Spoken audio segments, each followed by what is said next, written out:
All hat zone. Bienvenue sur The Architectural Postlight by Coros Architecture, épisode 2. Nous parlons de réappropriation culturelle, comment transformer votre image de marque.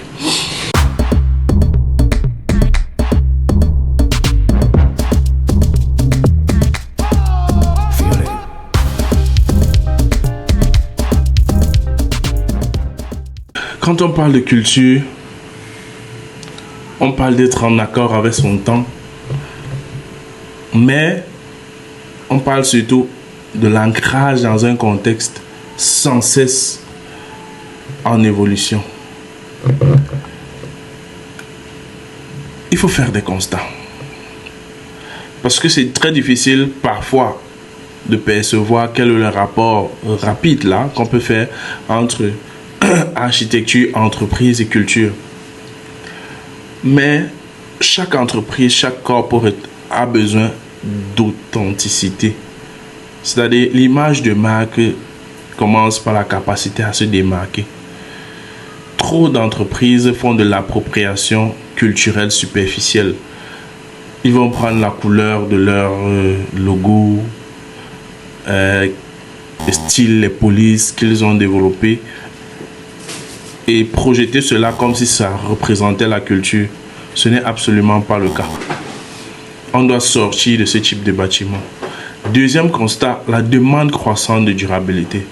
Vous savez, mettre des panneaux solaires, c'est bien si ça vous permet d'économiser en énergie, d'avoir de nouvelles sources d'énergie. Mais il faut de la crédibilité et sortir du greenwashing. Aller au-delà de des simples façades ou de présentation.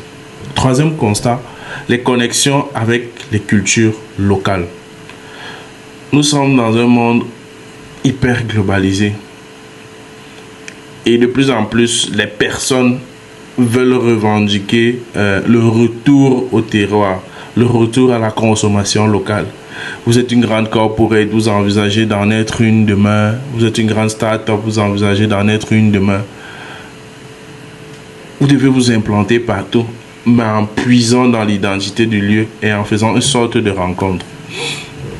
Donc, la question donc c'est comment une entreprise peut-elle s'assurer que son projet architectural renforce son identité de marque ou l'aide à construire son identité de marque tout en répondant aux exigences de durabilité et en s'intégrant harmonieusement avec le tissu culturel local. Et bien sûr, si elle est internationale, sans abandonner ses prétentions internationales et les symboles qui permettent de l'identifier de partout dans le monde. La réponse réside donc dans la réappropriation culturelle, un élément dont on veut faire la spécialité de Corus. 1. La culture d'entreprise. Quand vous voyez le projet Matakam qui est une réponse donnée à Fumban dans un contexte spécifique, on prend en compte la culture de Fumban Adrum. On prend en compte les objectifs qu'ils veulent mettre en place, l'innovation, le respect des traditions, la valorisation des savoir-faire et des techniques, la capacité à honorer l'histoire tout en se tournant vers l'avenir. Maintenant, en 2, on a la culture projetée.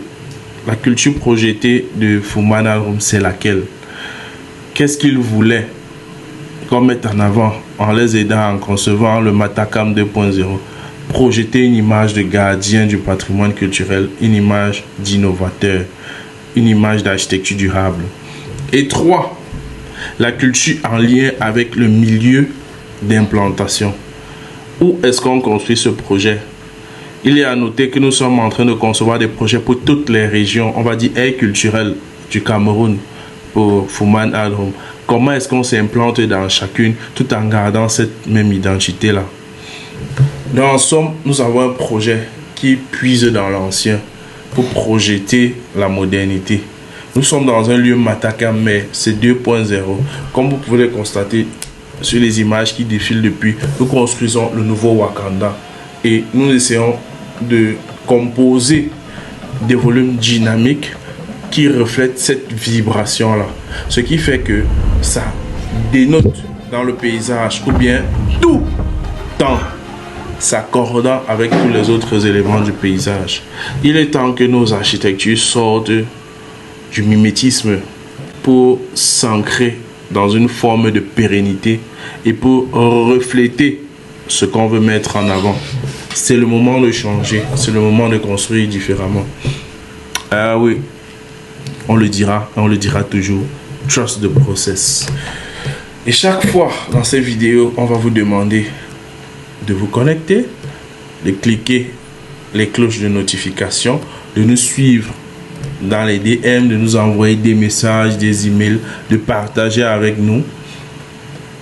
Parce qu'ensemble, on doit sortir de l'ego de l'architecte qui veut créer seul pour arriver à celui qui co-crée et qui apporte de la valeur ajoutée. Together, let's build a sustainable future.